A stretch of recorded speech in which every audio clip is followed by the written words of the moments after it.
Hello everyone. तो आज हम आ चुके हैं अपने सेकंड लेक्चर के साथ, लेक्चर नंबर 2। और आज हम स्टार्ट कर रहे हैं बेरेक CRPC 1973।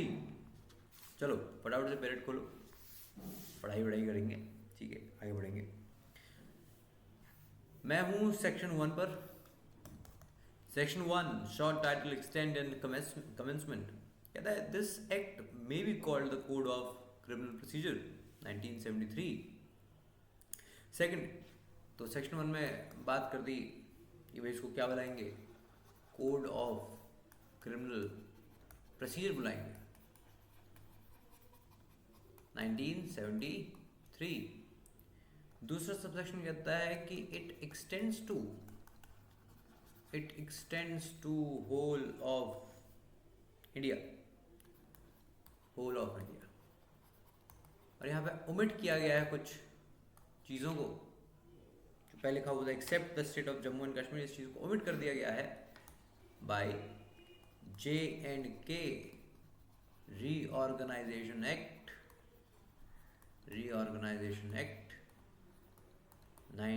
2019। ठीक है, ये ध्यान रखना।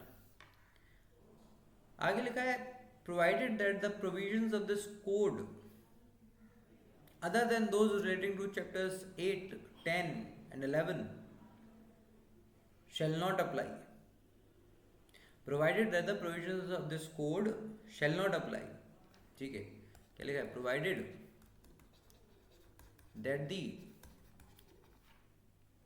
provisions of this code shall not apply. किसको अप्लाई करेंगे? टू स्टेट ऑफ नागालैंड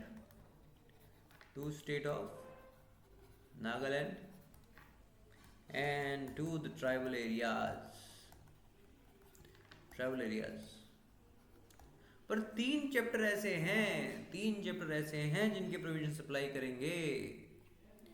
वो तीन चैप्टर्स कौन से हैं? क्या लिखा है यहां पर? तीन चैप्टर्स ऐसे हैं जिनके प्रोविजंस अप्लाई करेंगे। कौन कौन से तीन चैप्टर्स हैं वो? Chapter 8, chapter 10 and chapter 11। ठीक है, इनको ध्यान रखना भाई। आगे लिखा हुआ है but the concerned state government may by notification apply such provisions or any of them to the whole or part of the state of Nagaland or such tribal areas as the case may be with such supplemental incidental or consequential modifications as may be specified in the notification. CPC में भी आप कुछ इस तरह का पढ़ते हो कि स्टेट गवर्नमेंट ने चाहा तो नोटिफिकेशन से अप्लाई कर सकती है इन प्रोविजंस को to the whole or part of state of Nagaland or such tribal areas with such supplemental, यानी स्टेट गवर्नमेंट ने चाहा तो अप्लाई हो जाएंगे। कहाँ अप्लाई हो जाएंगे? Whole or part of it. ठीक, कैसे अप्लाई होंगे? with such supplemental, incidental or consequential SIC modifications as may be specified in the notification. Explanation दिया है in this section tribal areas means the territories which immediately before 21st January 1972 were included in the tribal areas of Assam। तो लिखा है tribal areas का मतलब यहाँ पर, ठीक है, ट्राइबल एरियाज का मतलब यहाँ लिखा है, क्या लिखा है इन्होंने? Which immediately before the 21st day of January 1972 were included in the tribal areas. 21st जनवरी 1972 सेम चीज सीपीसी में आपको मिलती है। 21st जनवरी 1972 से पहले जो इंक्लूड हुए थे असम में, ठीक है, असम में जो इंक्लूड हुए थे, as referred to in paragraph 20 of 6th schedule of the constitution other than those within the local limits of the municipality of Shillong. Next subsection 3 कहता है date of enforcement. Date of enforcement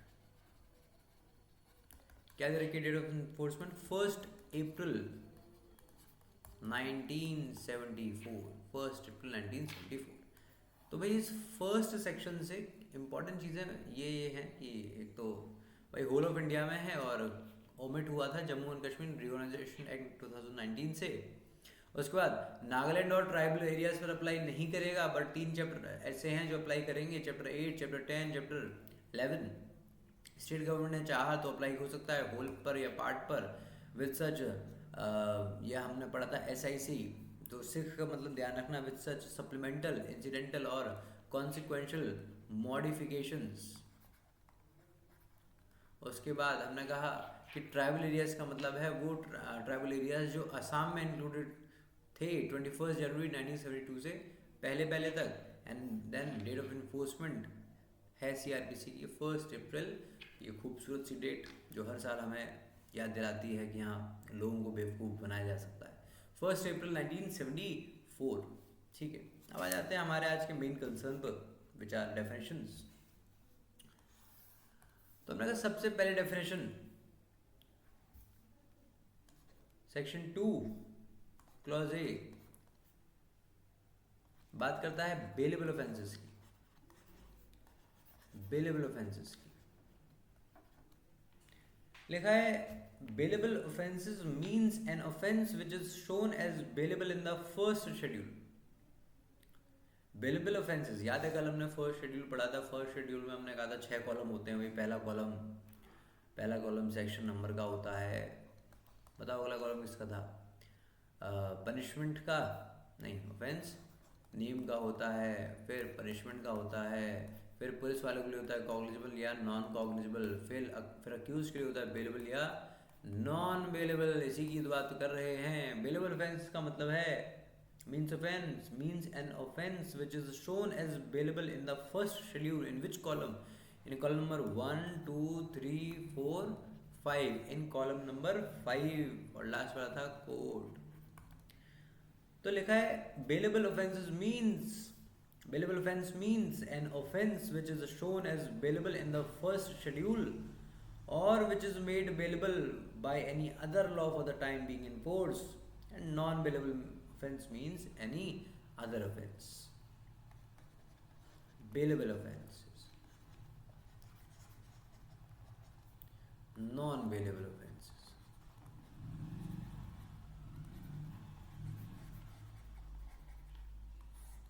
Bailable offenses, non bailable offenses क्या है? हमने कहा bailable offences कुछ less serious offences होते हैं। Non bailable offences कुछ सीरियस हैं भाई, serious in nature. Grave offence है,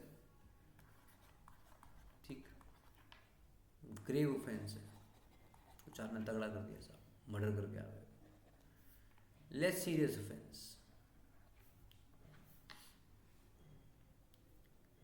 अगली बात, जनरली अगर आपको जानना है कि कितने साल की सज़ा हो, तो हमने कहा भाई जनरली अगर किसी क्राइम में 3 साल से कम की सज़ा है तो बेलेबल ऑफेंस उसको ट्रीट किया गया। नॉन बेलेबल ऑफेंसेस में 3 साल है या मोर देन 3 years, 3 years और 3 years और मोर देन 3 years। कोई ऐसा फिक्स्ड रूल नहीं, पर आपकी बेरेट कहती है शेड्यूल में जिसको अवेलेबल बोला। तो हमने कहा भाई जनरली आमतौर पर 3 साल से कम वाले जो ऑफेंस है उनको शेड्यूल ने बेलेबल ऑफेंस बोल रखा है, 3 साल या 3 साल से ज़्यादा है तो नॉन बेलेबल बोल रखा है। फिर जो मेन कंसर्न होता है नॉन बेलेबल में बेलेबल में हमने बोला bail is a matter of right. Bail is a matter of right. आपका अरेस्ट हुआ, आपको पुलिस वाला ले गया साहब, तो पुलिस वाला कह रहा है कि यहाँ पे बेल चाहिए। पुलिस वाले की ड्यूटी होती है आपसे पूछना कि क्या बेल, बताना आपको कि बेलेबल ऑफेंस है and bail is a matter of right for you. तो आपसे पूछेगा हाँ भाई बेल चाहिए, तो बेल आपका अधिकार है। Yes, bail is a matter of right here. और इस केस में bail is discretion of the court और द ऑफिसर कंसर्न। ठीक है, मतलब आपको पुलिस वाला अगर ले गया है, अगर बेलेबल ऑफेंस है तो आपसे कहेगा कि हाँ भी बेल चाहिए, आप बोलोगे हाँ चाहिए, बताएगा आपको ये बेलेबल ऑफेंस है, bail is a matter of right for you, आप चाहो तो ले सकते हो बेल। आपने कहा ओके जी, उसने कहा श्योरिटीज़ लाओ अपने, माने बेल बॉन्ड वगैरह लाओ, कुछ श्योरिटीज़ लाओ, ऐसे थोड़ी बेल दे देंगे, कुछ सिक्योरिटी दो ना, तुम भाग के नहीं जाओगे। बेल का मतलब ये थोड़ी है तुम बिना जो कुछ दिए निकल लिए, बस हाँ वो अरेस्ट करके ले गया था पुलिस थाने तक घुमाने तुमको और ऐसे ही आ गए। Bail is a matter of right का मतलब यहाँ पर है कि आप खुद से अगर श्योरिटी देने को तैयार हो तो आपको बेल दे दी जाएगी। कोई और आपको आए और कोई कहे कि ये लो जी हमारे घर के कागज़ हैं, अगर ये भागता है तो हमारे घर के कागज़ ये रहे, इनको आप रख लेना, हमारी बाइक के कागज़ ये रहे, बाइक जब्त कर लेना, इतने हज़ार की बाइक है, या पैसे जो है उसको मॉनेटरी वैल्यू कुछ हमने वाली कोई चीज़ रख दी, कि अगर ये भागता है, this is meant by surety. Surety देने का मतलब ये है। Bail is discretion of the court और द ऑफिसर कंसर्न। वहां कोर्ट के हाथ में है, आप भले तैयार हो श्योरिटी देने को, कह लो ले लो सर, सब ले लो, हर चीज़ के कागज ले लो, मेरे को बेल दे दो, पर कोर्ट डिसाइड करेगा ये। आपने ऑफेंस इतना तगड़ा किया था कि अगर आपको बाहर जाने दिया, क्या पता आप और किसी की जान ले लो, और किसी की किया, जिसके खिलाफ किया था ऑफेंस उसी की जान ले लो कि अब देख तुझे बताता हूँ मैं, तो मेरी ईगो हर्ट की, let me show you what I am, आपको पता है तो जेल ही जाना मेरे को, लाओ एक और क्राइम करके जाता हूँ जेल। तो bail is discretion of the court और द ऑफिसर कंसर्न। ठीक है, आगे हम बढ़े 2B पर। 2B आपको बता रहा है चार्ज। याद है चार्ज फ्रेमिंग कौन से चैप्टर में थी? याद करो, कल पढ़ा हमने chapter 17 the charge framing, section number 211 से 224 चार्ज फ्रेमिंग पढ़ा था हमने।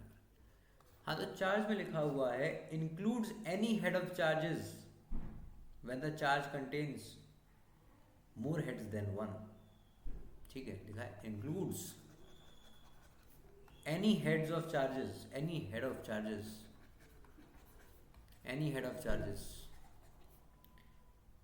when the charge contains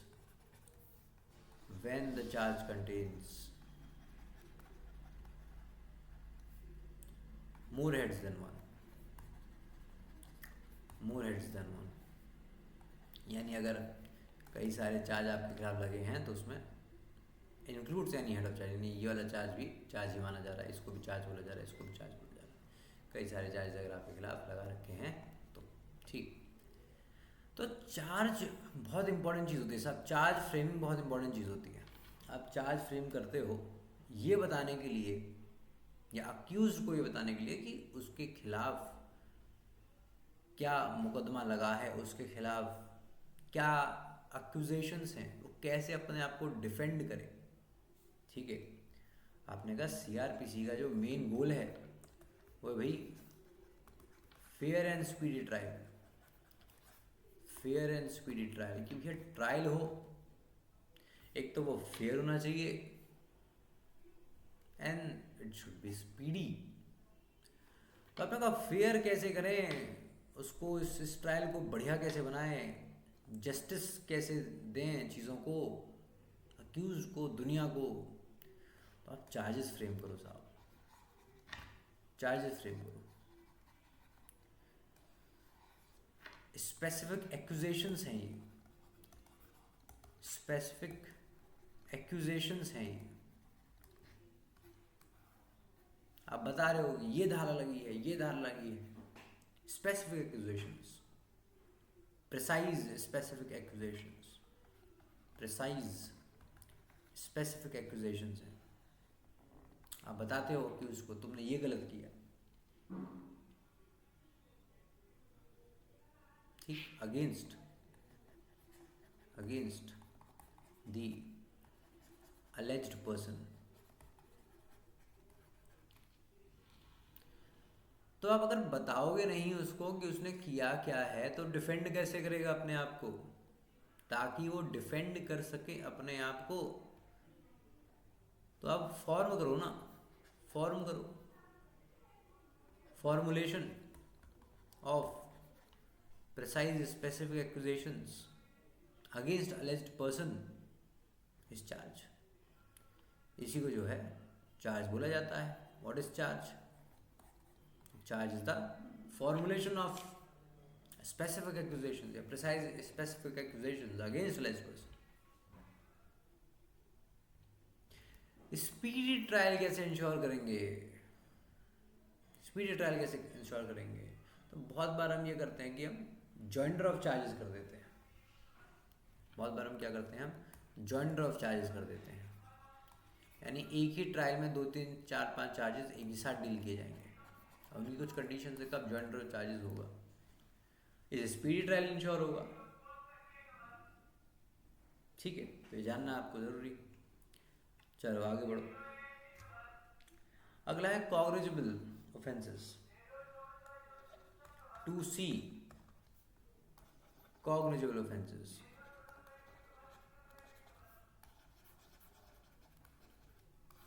क्या कहता है cognizable offences? Means an offence for which and cognizable case means a case in which a police officer may, in accordance with the first schedule or under any other law for the time being in force, arrest without warrant। आपने कहा cognizable cases वो cases, offences वो offences जिनमें arrest किया जा सकता है without warrant. Serious offence में विदाउट वारंट, बस यहाँ ध्यान रखो कॉग्निजेबल ऑफेंसेस। डी में कंप्लेंट है। कंप्लेंट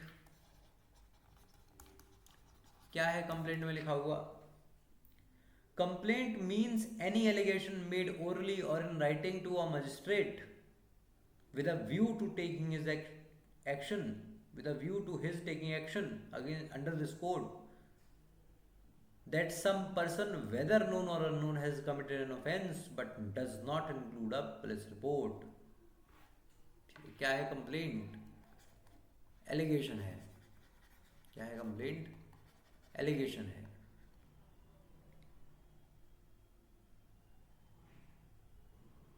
कैसे किया जा रहा है एलिगेशन? ओरली और रिटन, ओरली और written, with a view to his taking action, with a view to taking his action, that some person, ठीक है, वो क्या है? पर्सन चाहे नून हो या अननोन हो, पर्सन चाहे नून हो या अननोन हो, और लास्ट में लिखा है does not include police report, does not include police report, police report. यहाँ से प्रीलिम्स का क्वेश्चन बन जाएगा, तो ये कब इंक्लूड करेगी? तो भाई does not include police report में लिखा है कि अगर पुलिस रिपोर्ट बाद में चल गए, अगर पुलिस रिपोर्ट बाद में चल गए, इफ पुलिस रिपोर्ट, देखो आगे बढ़ो, a report made by police officer in case which discloses, so if police report discloses non-cognizable offense, non-cognizable offense, उस पुलिस रिपोर्ट को तो भाई इंक्लूड कर रहे हैं। इसको हमने बोला डीम्ड कंप्लेंट। ठीक है, ये आप ध्यान रखेंगे कंप्लेंट में। तो what is complaint? Complaint is an allegation whether oral or written with a view to taking magistrate's action against a person who is a known or unknown and it does not include a police report. But if police report discloses non-cognizable offence, it shall be deemed to be the complaint. It shall be deemed to be a complaint. इसलिए इसका नाम है deemed complaint. और ऐसे लिखा है it shall be deemed to be the complainant. Police officer जिसने वो रिपोर्ट दी है उसको डीम्ड कंप्लेनेंट मान लिया जाएगा. ठीक है. आगे हाई कोर्ट है. High court means in relation to any state, the high court for the state in relation to a union territory to which the jurisdiction of the high court for a state has been extended by law. That high court in relation to any other union territory, the highest court of criminal appeal for that territory other than the Supreme Court of India. पढ़ लीजिएगा इसको. F. India means the territories to which the code extends. G.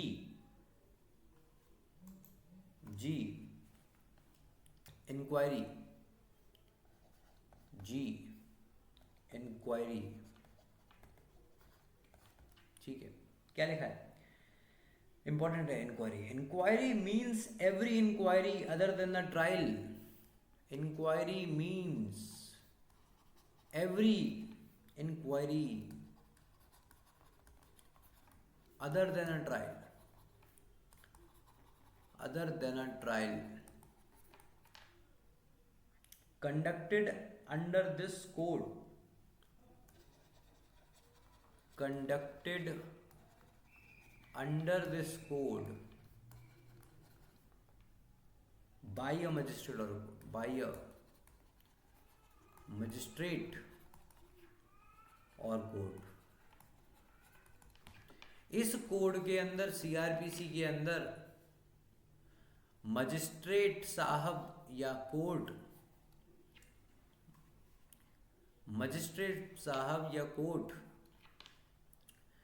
जो inquiry कर रहे हैं trial के अलावा, जो इंक्वायरी कर रहे हैं सच की तलाश में, सच तक पहुंचने के लिए, हर वो इंक्वायरी को ही इंक्वायरी कहा जा रहा है. बस वो इंक्वायरी ट्रायल नहीं होनी चाहिए.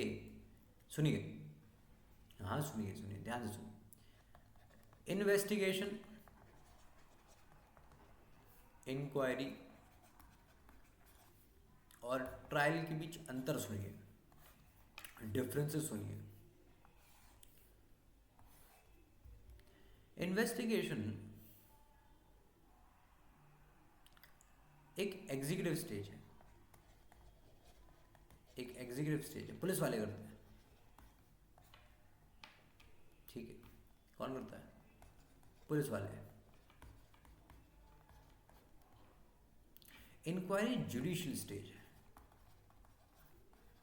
जुडिशियल स्टेज है. ट्रायल भी क्या है? Judicial stage. कोर्ट करता है.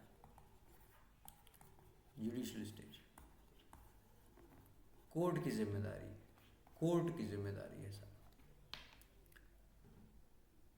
इन्वेस्टिगेशन का जो पर्पस होता है, purpose that is collection of evidences. Collection of evidences. Inquiry का purpose to inquire into the matter. Inquiry का पर्पस सच का पता लगाना. ठीक है, तो इंक्वायर, इसमें आप लिखेंगे inquire into the truth of matter. Inquire into the truth of matter. Trial, trial का हमने एक दो बार और भी बोला कि ट्रायल साहब, ट्रायल का पर्पस है कि कन्विक्शन हो या अक्विटल हो. ये आपको ध्यान रखना है. अगली बात, अगर इंक्वायरी और ट्रायल की करें तो इंक्वायरी किसी भी मैटर पर हो सकती है. किसी भी मैटर पर, चाहे वो ऑफेंस हो चाहे ना हो. जैसे सेक्शन 125 में मेंटेनेंस की इंक्वायरी, सेक्शन 125 में मेंटेनेंस की इंक्वायरी. ठीक है, मेंटेनेंस पर इंक्वायरी।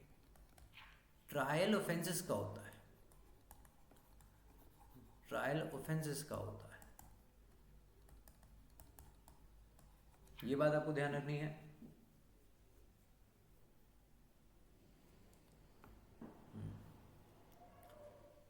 और एक और चीज इंपॉर्टेंट, इन्वेस्टिगेशन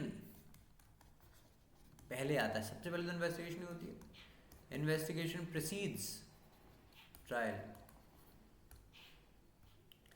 इंक्वायरी भी प्रीसीड करती है ट्रायल को, इंक्वायरी भी पहले आती है ट्रायल से, इन्वेस्टिगेशन भी पहले आता है ट्रायल से। इतनी बात आपको याद रखनी है।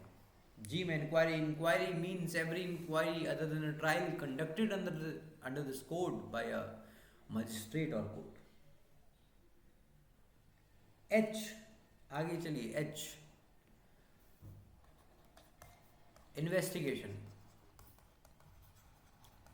इन्वेस्टिगेशन लिखा है, investigation includes all the proceedings under this code for the collection of evidence conducted by a police officer or by any person other than a magistrate who is authorized by a magistrate in this behalf। Main बात यह है, collection of evidence purpose होता है investigation का। आगे बढ़िए, judicial proceeding. Judicial proceeding includes any proceeding in the course of which evidence is or may be legally taken on oath. Judicial proceeding, any proceeding in the course of which evidence is or may be legally taken, तो evidence लिया जा रहा है या लिया जा सकता है ओथ पर, उसको हम जुडिशियल प्रोसीडिंग कह रहे हैं। जे पे आइए, लोकल जुडिक्शन। ठीक है, एच हो गया, आई हो गया, क्या जुडिशियल प्रोसीडिंग। पढ़ते जाइए, इनको पढ़ते जाइए। इन्वेस्टिगेशन में कलेक्शन ऑफ एविडेंस मार्क कर लीजिएगा प्रीलिम्स जैसे एग्जाम्स के लिए। जे पे आ गए हम, लोकल जुरिस्डिक्शन। लोकल जुरिस्डिक्शन, अरे हाँ यही करना है हमको, रीडिंग करनी है इनकी, आगे तक बढ़ना है। बताओ जरा, तुम्हें याद है 2x क्या होता था? कल की क्लास अगर करके आए हो, वारंट्स केस। 2w क्या होता था? Summons case. 2wa क्या होता था? विक्टिम। उम्मीद है तुमको याद हो, नहीं याद तो याद करो। बताओ चैप्टर 13 क्या है? जुरिस्डिक्शन। बताओ चैप्टर, मैं यहाँ से बोलूँ और तुम्हारे दिमाग में तुरंत आ जाना चाहिए। नहीं आ रहा है ना तुम्हारे दिमाग में, मेरे से पहले आ जाना चाहिए। नहीं आ रहा है ना, मेरे साथ भी आ जाए तो भी, तो तुम पढ़ नहीं रहे हो। तो चैप्टर बताओ 27 क्या है? जजमेंट। बताओ चैप्टर 18 क्या था? Sessions trial. शाबाश शाबाश शाबाश, उनको भी शाबाश जिनको दिमाग में आ गया, उनको भी शाबाश जिनके दिमाग में नहीं आया। जाओ पहले कल का लेक्चर से रिवाइज करो, नोट्स बनाए होंगे उनको रिवाइज करो। सुनो, लोकल जुरिस्डिक्शन, एक बढ़िया सी खास बात बताता हूँ लोकल जुरिस्डिक्शन से। Local jurisdiction in relation to a court or a magistrate means the local area within which the court or a magistrate may exercise all or any of its or his power under this code, and such local area may comprise the whole of the state or any part of the state as the state government may by notification specify। लिखा है local jurisdiction court या magistrate के relation में वो local area है जिसमें court या magistrate अपनी सारी या कुछ या कोई भी अपनी ताकतें, ऑल और एनी ऑफ इट्स और हिज पावर्स, तो सारी या कोई भी उनमें से पावर एक्सरसाइज कर सके जिस लोकल एरिया में, उस लोकल एरिया को लोकल जुरिस्डिक्शन बोला जा रहा है। और ऐसा लोकल एरिया पूरा स्टेट भी कम हो सकता है या उस स्टेट का कोई हिस्सा भी हो सकता है, जैसा स्टेट गवर्नमेंट चाहे। ठीक है, अब एक काम करो जरा, फटाफट से सेक्शन 44 निकालो। सेक्शन 44 निकालो निकालो निकालो तो सही। चलो देखो, 4, 3, 2, 1. Section 44. Arrest by magistrate. Arrest by magistrate. क्या खूबसूरत सेक्शन है. अरे बनना है ना तुमको? नहीं बनना, मत पढ़ो फिर. ठीक है, कुछ और बनना होगा, लेकिन सुनो. Arrest bye magistrate. When any offence is committed in the presence of a magistrate,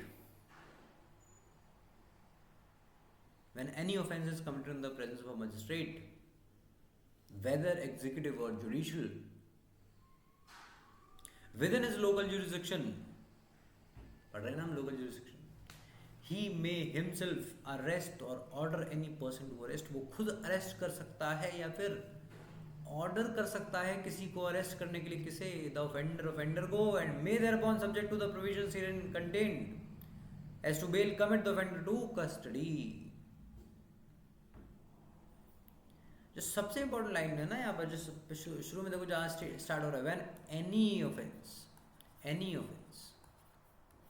जब कोई भी ऑफेंस हुआ है, चाहे वो कॉग्निजेबल हो चाहे नॉन कॉग्निजेबल हो, कैसा भी ऑफेंस हो, छोटा हो बड़ा हो, कैसा भी ऑफेंस,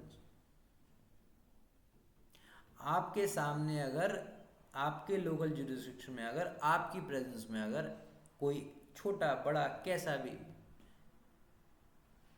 ऑफेंस हुआ है, and whether you are executive, यानी पुलिस वालों साइड से हो, डीएम हो, और whether you are judicial magistrate, आप अपने सामने उसको, आप खुद उसको अरेस्ट कर सकते हो. माने अपने गार्ड से कह सकते हो चलो भाई करो.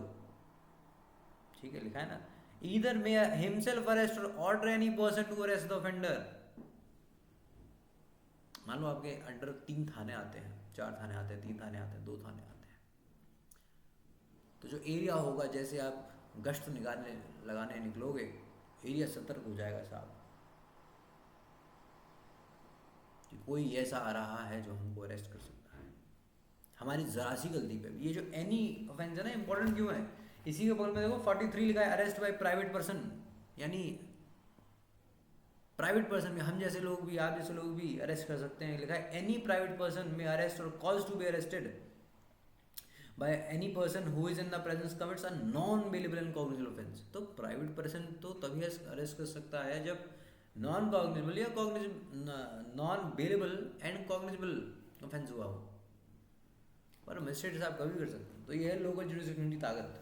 जी समझ गए? आगे चलते हैं. आप में से मेरा मानना है बहुत से लेक्चर्स इसलिए देख रहे होंगे कि उनको जुडिशरी क्लियर करना है, बहुत से इसलिए देख रहे होंगे, हो सकता है उनको LLM का एग्ज़ाम देना है, क्लैट PG देना है, या कोई और एग्ज़ाम उनको निकालना है, या सिंपल CRPC पढ़ रहे हैं अपने कॉलेज के लिए, इंटरेस्ट है उन्हें CRPC में, मज़ा आ रहा है पढ़ने में, तो इसलिए वो पढ़ रहे हैं. या हो सकता है भाई एडवोकेट हैं आप और आपको सीख रहे हैं आप, यहाँ भी कॉलेज में तो उतना अच्छे से नहीं पढ़ पाए अब, पर अब सीखते हैं. CRPC की धाराओं को देखते हैं, बढ़िया से पढ़ेंगे, ढंग से पढ़ेंगे. यानी इस कैटेगरी में आप फॉलो कर ही रहे होंगे अगर आप मेरी वीडियो देख रहे हैं, नहीं तो नहीं देखते. इतनी मेहनत से आप ये वीडियो देख रहे हैं तो कुछ तो रीज़न होगा, कोई तो गोल होगा, कोई तो इच्छा होगी, मेहनत के पीछे कुछ तो मोटिवेशन होगी. लेकिन इनके साथ जुडिशरी वाले हैं तो इस सेक्शन 44 भी आपको एक मोटिवेशन के तौर पे याद रखना चाहिए कि जब तुम बनोगे और तुम्हारा एक लोकल जुरिस्डिक्शन होगा जिसमें तुम सेवा करोगे लोगों की, उस सेवा करने में कोई किसी ने भी ऑब्स्ट्रक्शन कॉज करने की ज़रूरत की, चाहे वो छोटा सा ऑब्स्ट्रक्शन हो चाहे वो बड़ा सा ऑब्स्ट्रक्शन हो, तुम उस ऑब्स्ट्रक्शन को वहीं दबाने की पावर रखते हो. ठीक है, तो J is local jurisdiction. Let's move ahead. Metropolitan area, वापस आ जाओ के पर. Metropolitan area means the area declared or deemed to be declared under section 8 to be metropolitan area. L पे आ जाओ. Non cognizable offence. Non cognizable offence means an offence for which, and non cognizable case means a case in which a police officer has no authority to arrest without warrant, underline करना है इसे, has no authority to arrest without warrant. L, non cognizable, non cognizable, हमने कहा police has no authority, police officer has no authority to arrest without warrant, without warrant. Is it clear? I hope it is. नहीं बोल दोबारा, मतलब छोटे मोटे case है ना, नहीं उनके पास authority, has no authority to arrest without warrant, पहले वारंट लाओ साहब, वारंट लाओ मजिस्ट्रेट साहब से, तब जाके मैं पकड़ूँ, मजिस्ट्रेट साहब के ऑर्डर के बाद हमें पकड़ लूँ। इतना तगड़ा केस ही नहीं है ये, मर्डर थोड़ी करके आया हूँ मैं किसी का। इंसान को इंसान की तरह ट्रीट करो साहब। Then M, notification. Notification means a notification published in the official gazette. Then N, offense. Offense means any act or omission made punishable by any law for the time being in force and includes any act in respect of which a complaint may be made under section 20 of cattle trespass. Offense means any of act or omission made punishable by any law for the time being in force and includes any act made punishable by any law for the time being in force and includes any act in respect of which a complaint may be made under section 20 of Cattle Trespass Act. O, officer in charge of police station includes when the officer in charge of police station is absent from the station house or unable from illness or other cause to perform his duties. The police officer present at the station house who is next in rank to such officer and is above rank of constable or whether state government so directs any other police officers to present. पढ़ लीजिएगा इसको दे। P, place. Place includes a house, building, tent, vehicle and vessel. Q, pleader. Pleader, when used with reference to any proceeding in any court, means a person authorized by or under any law for the time being in force to practice in such court and includes any other person appointed with the permission of the court to act in such proceeding. R, police report means a report forwarded by a police officer to a magistrate under 173 subsection 2. Police report क्या है? A report forwarded by a police officer to a magistrate. 173 subsection 2 के अंदर जो report police officer forward करता है magistrate साहब को, उसी को पुलिस रिपोर्ट कहते हैं। Police station means any post or place declared generally or specially by the state government to be a police station and includes any local area specified by the state government in this behalf. Prescribed means prescribed by rules made under this code.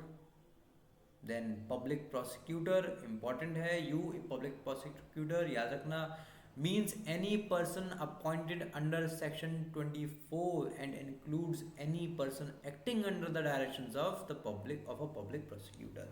Section 24 में जो भी इंसान appoint किया जा रहा है वो है public prosecutor and it includes any person acting under the directions of a public prosecutor and includes subdivision. Subdivision means a division of a subdivision of a district. Summons case means a case relating to an offense and not being a warrant case. तो warrant case क्या है? X पे आ जाओ। Warrant case इसके x पे, clause 2 के x पे। Warrant case means a case relating to an offence punishable with death, imprisonment for life or imprisonment for a term exceeding 2 years. 2 साल से ज़्यादा का टर्म है अगर किसी ऑफेंस में, तो फिर वो वारंट केस हो जाएगा, otherwise it will be a summons case. चलिए सुनिए, देखिए ये इंपॉर्टेंट है, क्या कहता है summons case. Summons case, warrants case. अभी हमने चेक किया तो कुछ कनेक्शन में इशू आ गया था, इसकी वजह से मुझे रिकॉर्डिंग वापस स्टार्ट करनी पड़ गई है। तो चलिए, समन्स केस हमने बोला कि देखो ये लेस ग्रेव ऑफेंसेस होते हैं यार, ज़्यादा हानि वानी नहीं हुई है, ज़्यादा हार्म नहीं पहुंचा है। Warrant case more grave offences होते हैं, these are graver offences, more serious offences. Summons case में जो ऑफेंसेस होते हैं उनकी जो सज़ा है that is up to 2 years। Warrant case में it is more than 2 years। साथ ही साथ डेथ पेनल्टी या फिर लाइफ इम्प्रिजनमेंट भी शामिल है।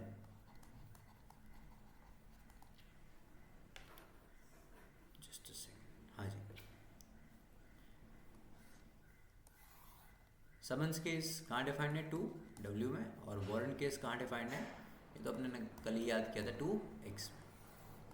इतना आपको ध्यान रखना है। और साथ में क्या ध्यान रखना कि भाई समन्स केस है ना, जैसे सेक्शन 256 कहता है, क्या कहता है कि अगर समन्स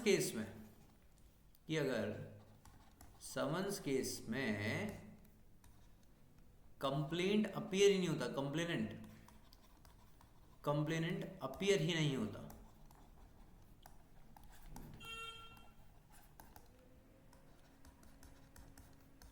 तो हम कंप्लेन को ड्रॉप कर देते हैं, माने कंप्लेन ड्रॉप कर दी जाती है, कंप्लेन ड्रॉप कर दी जाती है साहब। एक और चीज़ ध्यान रखना है इसमें, किसमें, समन्स केस वारंट केस में। वारंट केस में चार्ज फ्रेमिंग होती है साहब, चार्ज फ्रेमिंग, पर समन्स केस में चार्ज फ्रेमिंग की कोई ज़रूरत ही नहीं होती, चार्ज फ्रेमिंग की कोई नीड ही नहीं होती, नो नीड। ये डिफरेंसेस याद रखिएगा। ठीक, एक बार दोबारा पढ़ लेते हैं क्या कहता है। देखिए, summons case means a case relating to an offence and not being a warrant case.